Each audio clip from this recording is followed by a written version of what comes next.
Now, I certainly would like to make money doing that, but that's not what's driving that, because I could go make money working for someone else or starting another company that was completely commercial in its intent. But I bumped into this guy, Dallas, who's now my business partner, and he's got a fitness background and a film production background, and he's got a spiritual practice background, and he's just a bright and shiny guy. And we decided we were going to try and make the world a better place by bringing all of our life experience and professional experience together. So the 7, I called it up on my phone, the number 7 pillars was Dallas's idea because I think of his religious background. It's a biblical thing, but I looked it up one day, just the number 7. I'll pull it up here on my phone, but in no order, and it's not comprehensive. From the book of Proverbs, God created the world in 7 days, the 7 deadly sins. The number 7 occurs 287 times in biblical scripture. Numerology, the number 7 is the seeker, thinker, and the searcher of truth.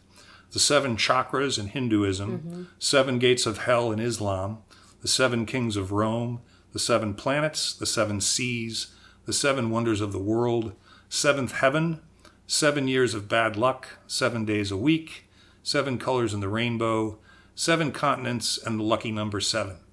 So I'm not a numerologist, but that's pretty cool. Pretty cool. There's something there. And the pillars, to me, goes back to the pillars are foundational. Pillars are the foundation of large structures.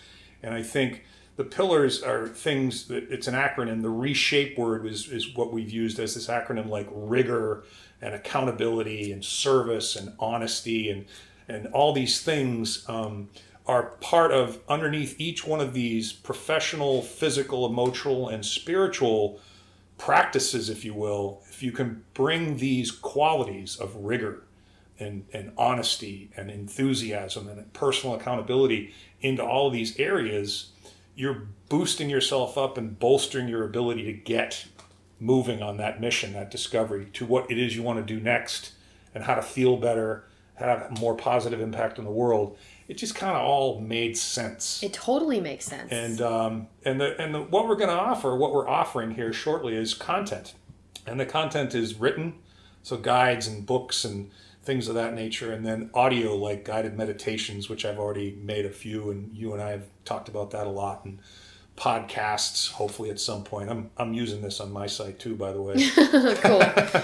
Videos, because it's the way of the present, and it's just a much more engaging, entertaining way of getting your message across.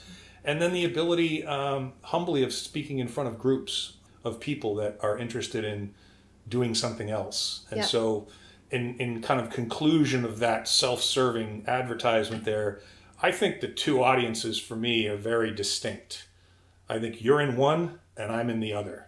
I think the first group is kids, then you're a little bit out of that group, but kids that are coming out of school, high school going into vocations, or college going into the world, and not understanding how to make that transition. Not just how to make the transition, but what the transition should be, right? Like, don't do something because it's what you've always been told you should do. Do what you want to do. And in order to do that, you first have to go through the exercise of figuring out what you want to do, which most people don't until later. And some never. And then this other notion of people like me that are in midlife. And midlife brings a number of different possible hardships, or all of them. Divorce is one, illness is one, empty nest is one, death of a loved one is one, financial hardship is one. Now, some people don't go through all of those, but I bet you everybody goes through at least one or two of them.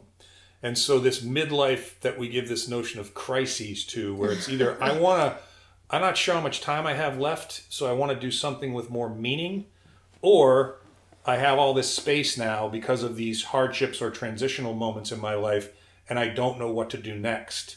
I think those are two huge populations of people that we can help dramatically if given the opportunity.